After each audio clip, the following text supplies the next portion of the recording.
to move on to our next agenda of the session. It's my pleasure to introduce our speaker today, Mr. Brett Marshall. Brett is an accomplished transformational leader with 35 years of experience in logistics and supply chain and quality, including 30 years in the pharmaceutical industry. He's passionate about quality and safety and sustainability and is dedicated to making healthcare accessible while ensuring the product is completely safe and patient integrity and safety comes first, and is a respected advocate in the field of anti-counterfeiting and brand protection. Brett also cultivates a strong organizational culture while defining a clear purpose. I hope everyone can hear me, right? Yes, as I was saying, Brett cultivates a strong organizational culture in terms of defining a clear purpose and setting strategic objectives and performance management techniques. He's experienced in cross-cultural leadership and working through Australia and Indonesia and Thailand, Philippines, Bangladesh, and Singapore. Furthermore, Brett is certified in sustainable supply chain control as a professional, a member of the advisory boards of GDP and UCI, and the Logistical Supply Chain Management Society. International Supply Chain Education Alliance APAC, editor-in-chief of LOGISM, the magazine, a member of the Parental Drug Association, and a member of the International Society of Pharmaceutical Engineers. While having these fabulous qualifications, we're so happy to have you here, Brett. And as you may please, the floor is yours. Thanks, Mitali, and a special welcome to everybody who's joined us today. And as Mitali shared, good morning, good afternoon, good evening, wherever you are, and thank you for being here. My name is Brett Marshall, and I have been involved in logistics and supply chain all my life, and a good part of that, as you've heard, in the pharma industry. And in a number of different roles across a number of different countries. So I think it was really interesting to be able to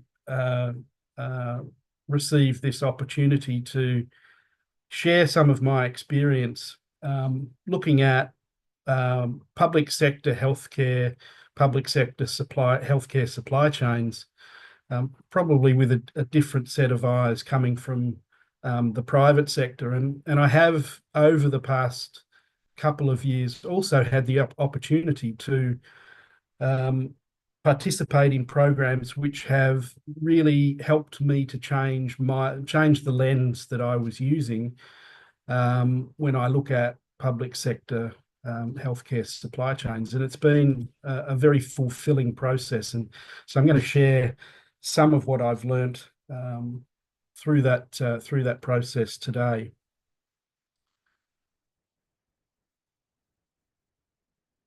If I can get my slide to move.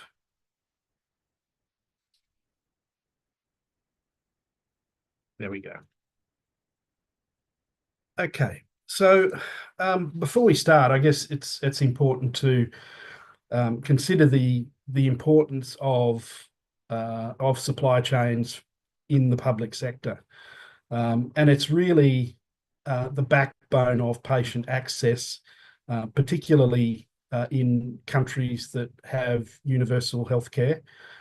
It really is the ability of patients to have access to the essential medicines, vaccines, and the different technologies, no matter where they live, whether they're in the metropolitan area or in the provincial extremes of the countries that they live. Certainly, this impacts the health equity and the ability of patients to have access to those medicines in a safe way, so that the product quality and the product integrity is also ensured.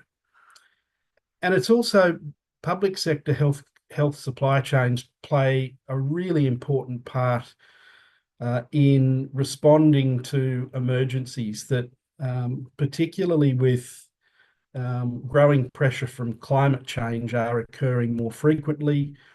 Natural disasters in many different ways and forms. also disease outbreaks, and also the pandemic that we experienced, and no doubt there will be a similar such event in the future. But having a strong spine of supply chain capability in the public sector for healthcare is incredibly important. And to be able to build those strong supply chains, it's really important to balance systems, people, and strategic leadership. And so it's really important then also to be able to build those resources in order for the supply chain to be able to perform as it needs to in times of great stress when it needs to.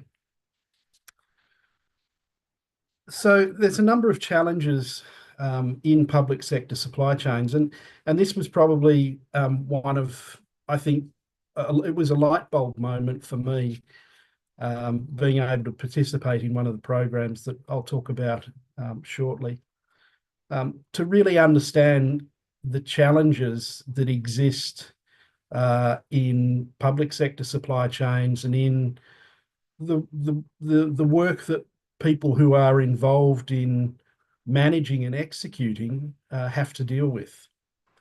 Certainly, and not just in the public sector, but on a global basis, there is a shortage of supply chain professionals. And I think it bites harder in the public sector than it does in the private sector. But supply chains professionals with the required leadership skills are in short supply.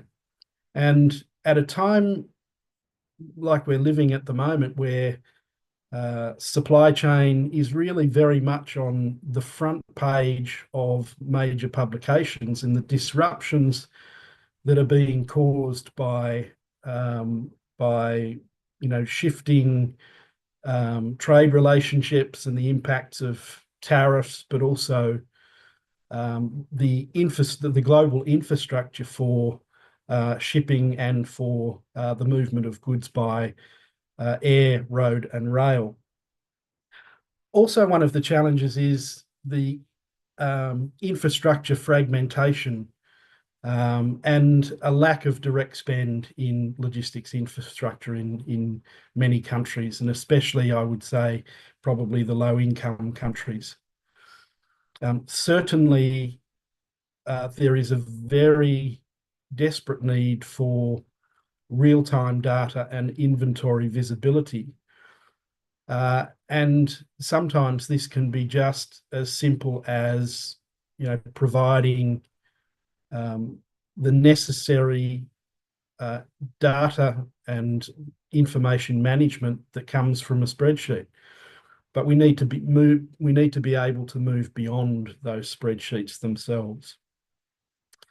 Also, I think one of the key challenges relates to the way that the public sector works and the variety of relationships which can exist within departments and between departments. So within departments and the different functional responsibilities of a particular department, but also between departments that may have responsibilities for other areas that are related to a specific department, but may not have an agenda that matches the agendas of the departments don't match. So it brings about a conflict in terms of what can be achieved and what plans can be agreed, what resources committed, and what outcomes we can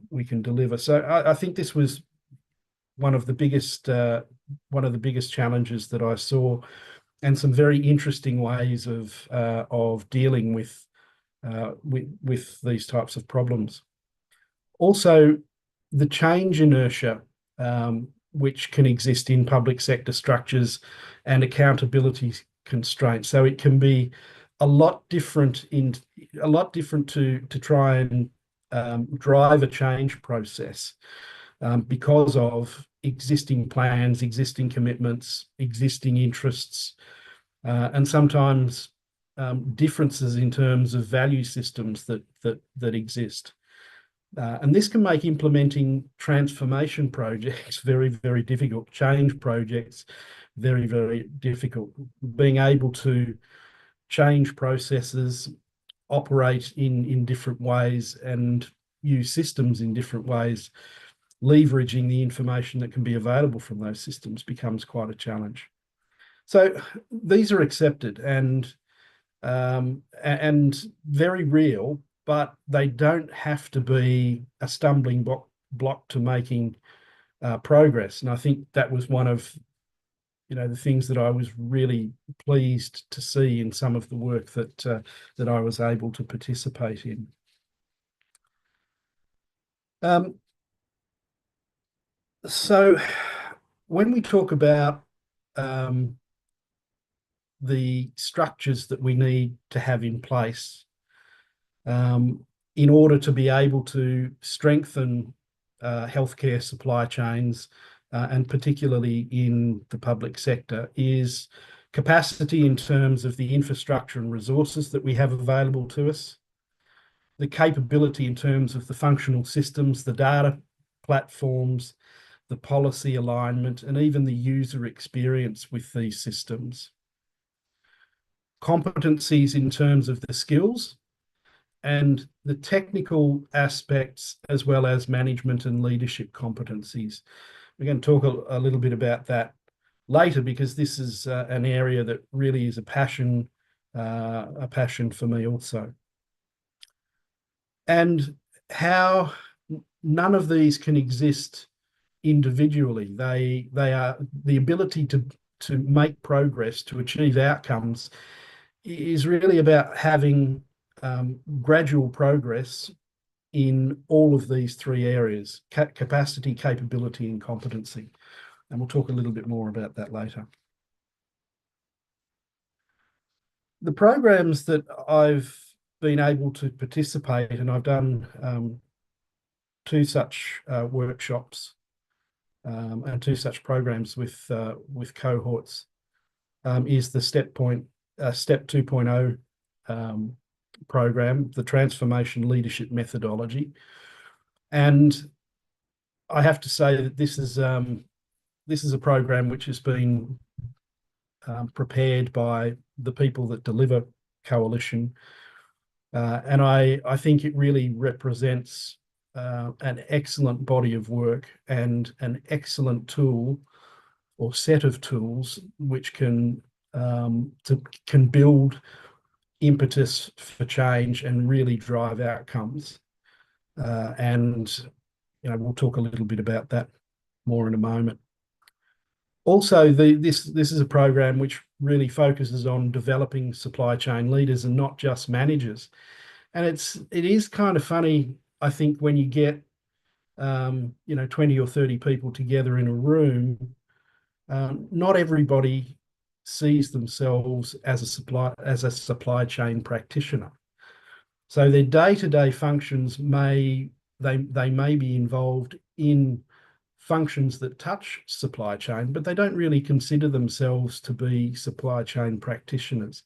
So I think this is an important realization as they step through this process, because it gives them the opportunity to look at the problems that they have to deal with in a different way, in a different light, and through a different lens.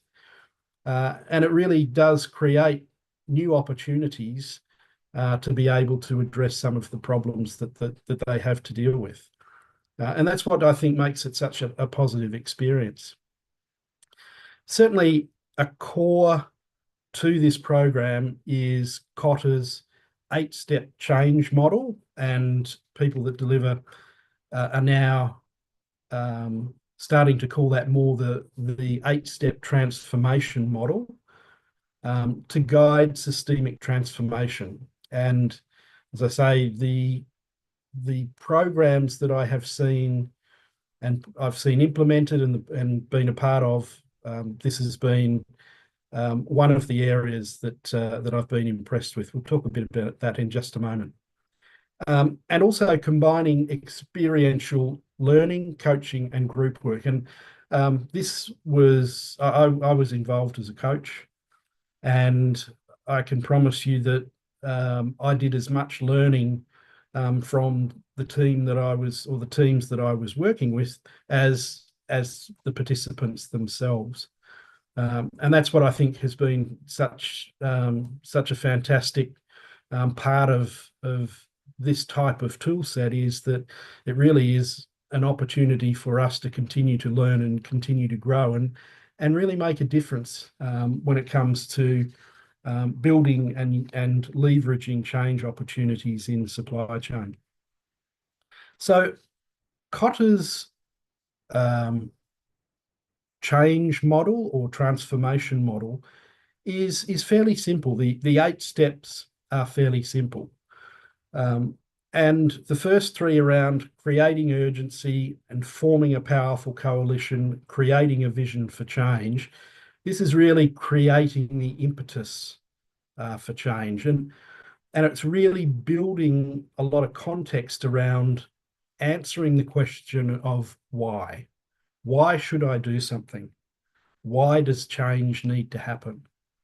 Why do we need to be more effective in the way that we get the medicines that we have to our patients? And through the programs and the transformation challenges that each individual had prepared,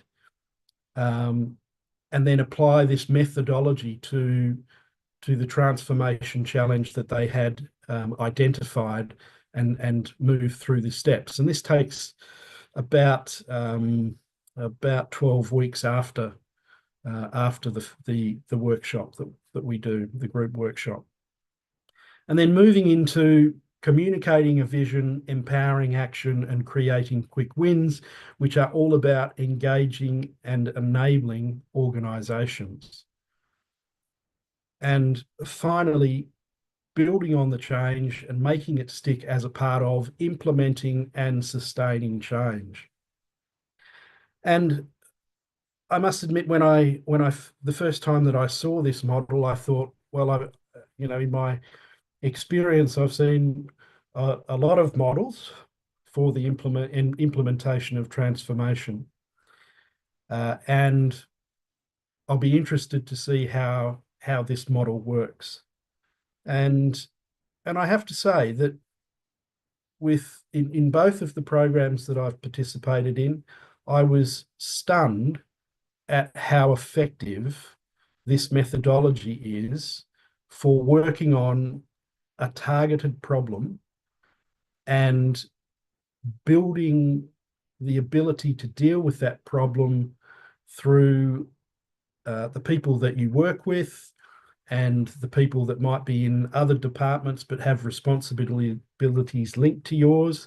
They can be in external organisations but still have the ability to help you with change.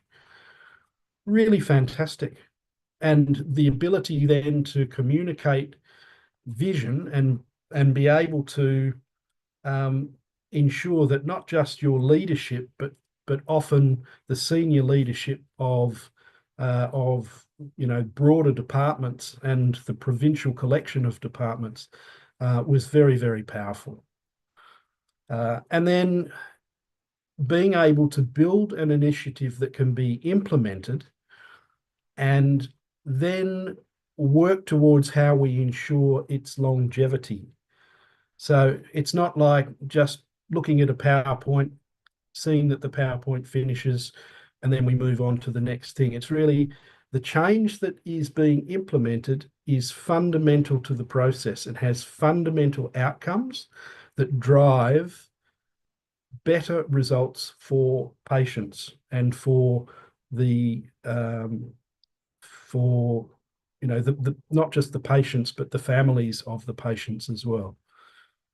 So I think this has been a tremendous methodology, and I really have to take my hat off to people that deliver for the way they've been able to package this and the impact that it's had. I know there've been a number of programs that have been run in Africa, and I've been able to be involved in two of the three that we've run here in Asia over the last 2 years. So the first one I was involved with in Bangkok had a broad range of countries involved, from Bangladesh, Myanmar, Nepal, Pakistan, Timor-Leste, and Vietnam. And it really was an excellent opportunity for me to be introduced to the STEP program. A very steep learning curve for me also. And as I mentioned earlier, really the first time that I had the opportunity to listen to people who worked in the public sector and explain the challenges that they had and how they had some great ideas, but what were some of the barriers to actually being able to implement those ideas, and then start with the methodology to have a chat about the different approaches that they could potentially use.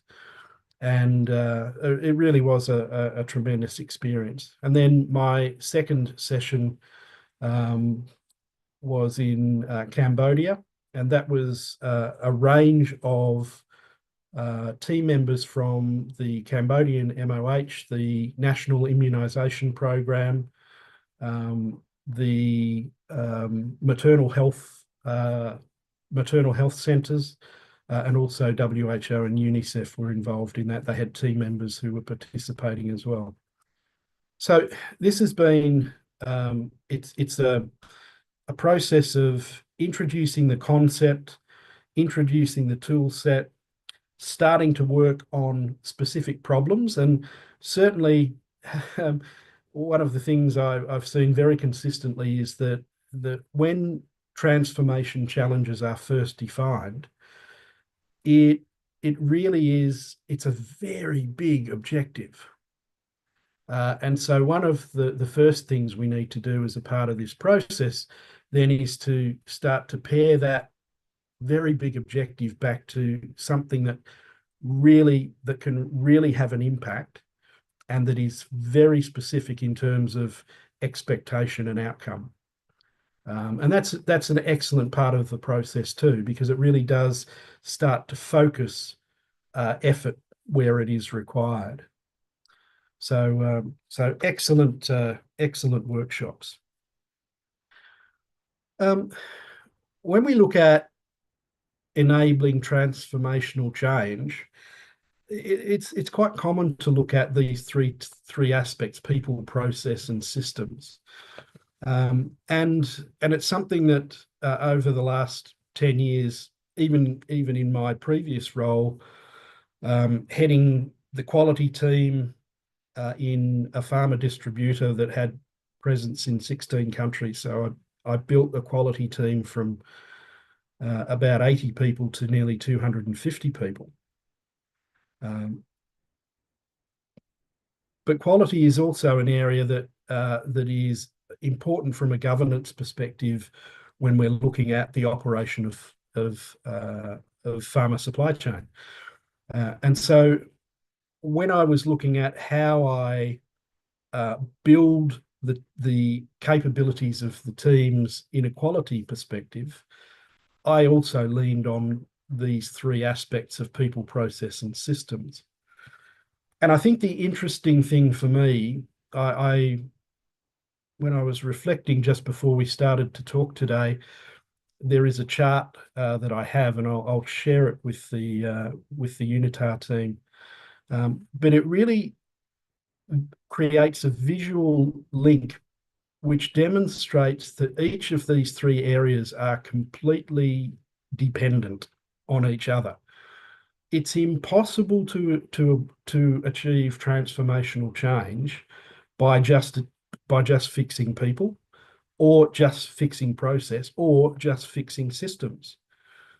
And you can't necessarily just implement a new system and expect that it's going to fix the problem if you haven't worked with the people to develop their capabilities and looked at the process set that you are trying to integrate with the system. So none of these can be worked on a standalone basis. They are tightly correlated. And when we deliver or when we prepare roadmaps for change, we need to recognize that so that the pace that we're developing our people and our process and our systems is in concert. It's a very, very important process. And step two certainly helps to build that visibility and build that understanding. So, um, certainly, in my opinion, I think transformation is something that can work very, very effectively with the tool sets that I've, been given access to, and I've had the chance to work with people. I've seen it really happen. Um, People matter as much as platforms or products, and we'll talk a little bit more about that in a moment too. I have always strongly believed that people are our biggest asset, and so it takes a lot of focus. We really have to give a lot of focus to how we develop the technical skills, the leadership skills, but I'll talk about that again in a moment. I think also selectively adapting private sector tools to fit public systems. I think this is an appropriate approach. I don't think that we should take for granted that all systems will work in the same way. So I think um, that as long as we understand the different patterns of behavior and the different process sets which will exist, then selectively we can use tools as they fit.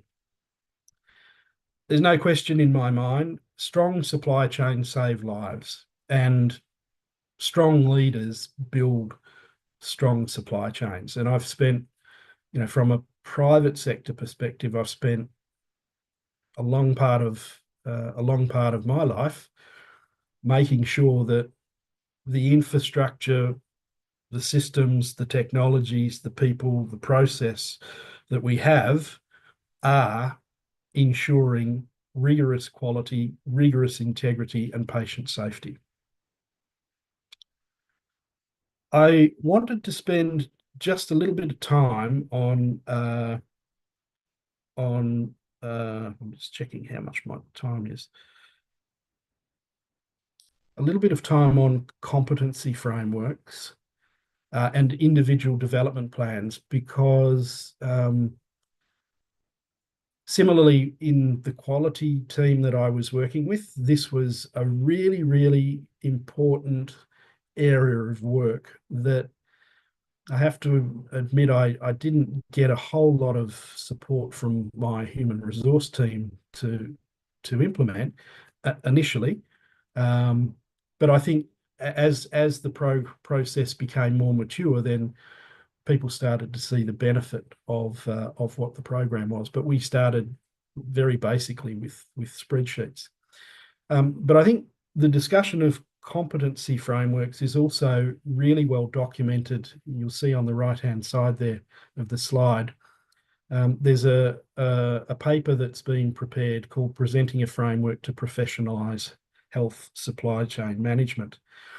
And I think this does an excellent job of looking at defining supply chain competencies and looking at approaches to develop those competencies through with aspiring leaders and how we can implement that. And I think it helps to provide clarity in terms of the technical as well as the leadership skills. And when we work particularly with our HR teams, they're always quite strong um, on the leadership side, but not so strong on the technical side. And that was the reason that I started to look at this from a quality perspective as well, because we were building a team, and also we built a reputation for having good quality operators. And so they became targets for other companies to recruit. And so we had to develop this as one of the approaches to trying to reduce our turnover. But clear definitions on the competency side. The IDPs, the individual development plans, are just so critical.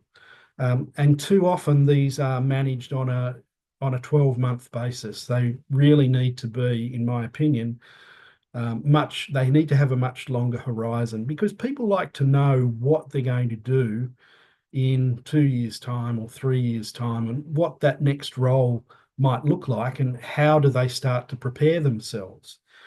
The other part to these IDPs is that, in a private sector context, um, it's not just the company that's going to provide this training. There needs to be some contribution also coming from the individual.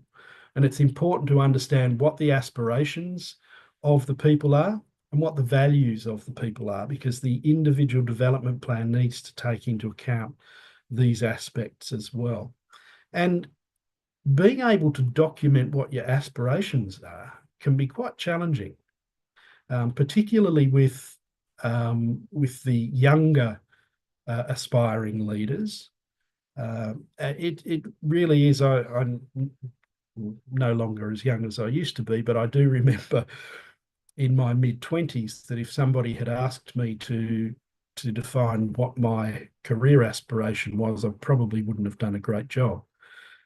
So I think this is important, and it does require, a discussion to kind of tease out what those interests are, and it's not something you do in 5 minutes. It needs time, and that's the other aspect of individual development plans, is that they need to be maintained.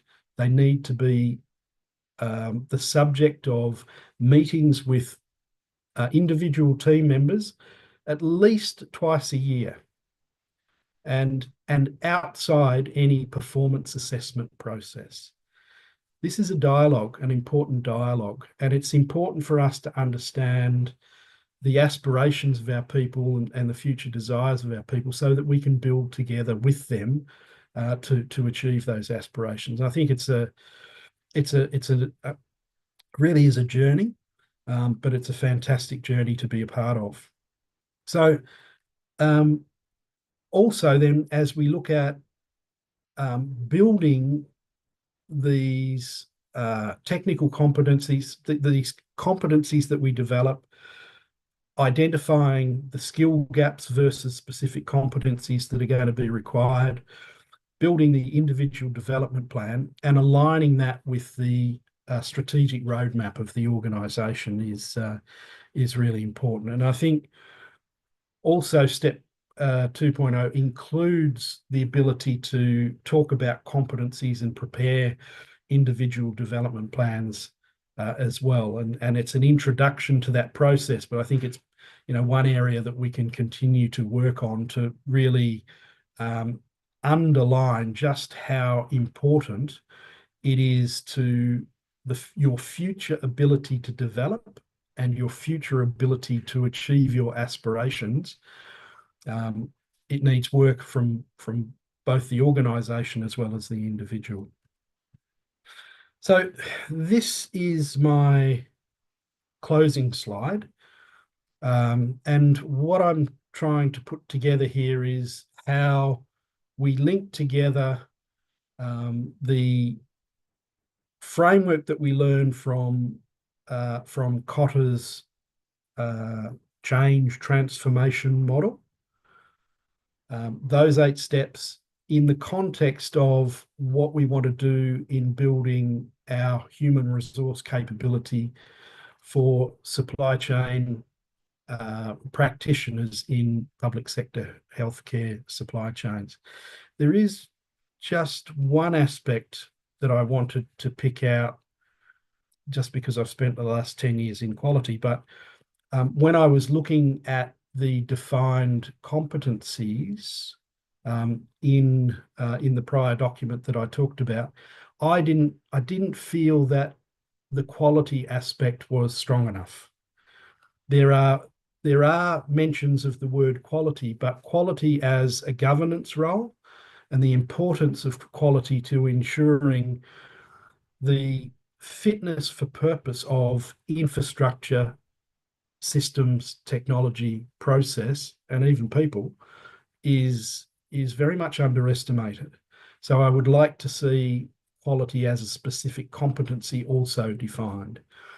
And as much as uh, people don't often, or that people often don't necessarily see themselves as supply chain practitioners, they also don't see themselves as quality practitioners. But in the healthcare supply chain, a supply chain practitioner is also a quality practitioner and vice versa. So that's my little plug on the quality side. But I'm a very strong believer in competency frameworks. I think they have a massive impact on the ability of people to grow and to develop in the direction that they want to go, and we create visibility of that process. So they understand where in the leadership in the organizational structure they sit, where in the future they would like to sit, and what do they have to do to get there. And I think that's an important process.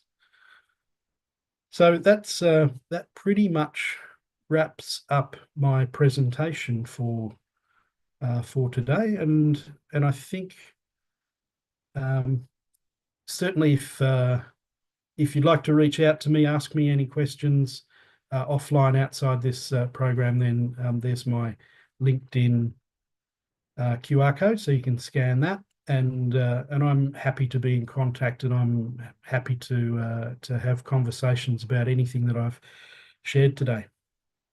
Thank you. Well, thank you very much, Brett. It was indeed a very comprehensive and informative session, and thank you for being so considerate with probably reaching you outside of the session as well. We have a lot of questions coming in, and That's it's very exciting to see the amount of interaction we've had throughout your talk. And I would continue to encourage participants to can keep their questions in the chat box in the question answer section, so we can start with something that we have already received right now. We have a question from Mukunda, which says, "Hi, Dr. Brett. Very good talk. Would you please elaborate on the difference between a health product manager and a supply chain leader of a health product? Is there one included into the other?" That is a good question. And I think you probably see that this is a key difference between private and public, I would say. And so I would see that the product manager in a public sector role is a supply chain practitioner, and should have the necessary skills and capabilities, with understanding supply chains. So say quite often it's something that that they're not overtly conscious of the fact that they work in supply chain, even though they have a great understanding of it in many respects. Well, thank you. Let's move on to a question from Stephen. He says, "Developing effective system structures and an able workforce in LMICs seems to be dependent on donor funding. Isn't it a tall order or a dream for such LMICs?" Uh, yes and no. I think certainly the step 2.0, the programs are funded by external donors. This is true. But many of the people who are involved as coaches or facilitators are volunteering their time, and I think that um, I mean, these programs, they do cost a little bit of money to organise, and but I don't think it's an enormous cost. I think yes, there is some dependency on donor funding, but I don't think that's the only determinant. I think there are a lot of people who are involved in the industry, and I've seen from the number of programs that have been run where people, do give up their time to attend, and so that's something that I think should be encouraged also. I know that there's a bit of a vacuum that's been Mhm. created with some of the funding sources drying up very rapidly and very suddenly during this year, and so I also don't have clear visibility of how that's impacting on a Step 2.0 type of program. Well, actually, this question actually ties into our next question by Eric, who is talking about implication and service delivery, particularly the need and the responsibility of having a supply chain system in specific LMICs. So, what would be your thoughts on that and its implications? Sorry, could you just run the question again? Yes, the question says, do you think there will be an opportunity to train stakeholders in LMIC, specifically West Africa, particularly in Nigeria, on the needs of supply chain systems and their implications of service delivery? Yes, I think so. Yes, I think so.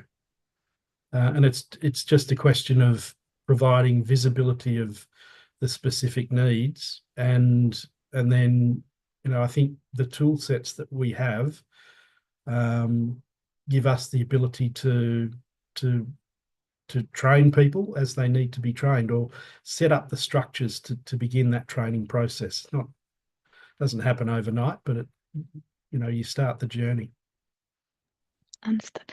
The next question is on forecasting requirements in the public sector. So they want to know from your private sector experience, what would be your suggestion to navigate through it, or the best method to adopt specifically in estimating drug requirements for NCDs and hypertensions, like hypertensions? Yeah, that's an interesting question in the private sector. Certainly, the data that's available from the public sector in terms of hospitals, but also um, private sector hospitals, that's a key data source, and also doctors. So I think you can get a pretty accurate understanding of what the true demand is. Um, the supply side becomes a little bit more challenging because in many cases, unless there's a local generic manufacturer, these products are being manufactured offshore. So it's a question of how are those products sourced uh, from from the manufacturing countries or companies, and that supply chain is becoming more visible through the use of technology, and there is aspirations to have a strong influence of AI in this space. But I think the capabilities of the planning software still need to improve. That's It's a little bit of a philosophical discussion, but certainly there are companies out there that will provide demand and supply chain planning platforms. Do they do everything that you want them to do? Probably not. Um, but it is better. In most cases, it's better than just using simple spreadsheets.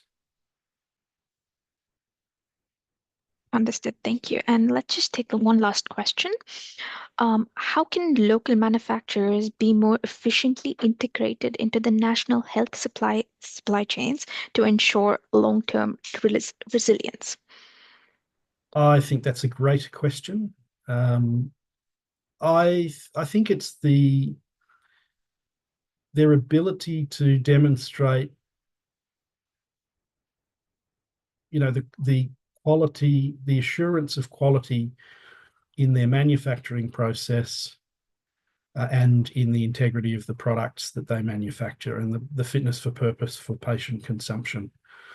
Um, my personal belief is that um, having some manufacturing capability is extremely important. And this was one of my takeaways from the pandemic, when particularly with pandemic vaccines, where um, many of the countries that were under my area of responsibility were not being given priority, not just for the vaccines themselves, but for other medications as well. So I don't think that the countries want to see, certainly, the group of countries that's involved in ASEAN do not want to see that repeated in any potential future pandemic situation. So they're working very hard on building their capability for manufacturing. And it doesn't mean you've got to have manufacturing in every country, but you do need to have within the region, you need to have the capability. And I think that makes a lot of sense to me. But I do think that for integration into longer term healthcare supply in a country, it's really demonstrating that they have a quality certified operation in terms of people, process, and system that guarantees fitness of purpose of the medicine, safety of the patients. Well, thank you very much for addressing all the questions, which marks the end of the question answer session. My colleague Emil would now request you to fill up another poll, which would basically indicate on future aspirations and your learnings from this session. And Emil, if you can please launch that. Thank you. While this poll is being answered, and before we wrap up, I'd like to extend our heartfelt gratitude to Brett for your time and your support that you've provided today and the incredible value that you've brought into this session. I'd also like to remind everyone that Empower School of Health, in collaboration with UNITAR, offers the Masters of Science in Global Health Procurement and Supply Chain, a postgraduate diploma in Global Health Procurement and Supply Chain Management, and a postgraduate diploma in Data Management in Public Health Procurement and Supply Chain. The links will be shared in the chat in a couple of minutes. I can also see the poll being answered, and thank you very much again, all the participants, for your interactiveness and your participation. It's because of you that we can share so much information and answer your questions, and we truly appreciate it. As we can see now, the participants are answering the polls, and we can see that the fields that you are working in and you have completed in are very relevant to the discussion we had today in terms of the supply chain management of health products. So yeah, just take a couple more minutes to let the polls go in, and then we wrap up finally.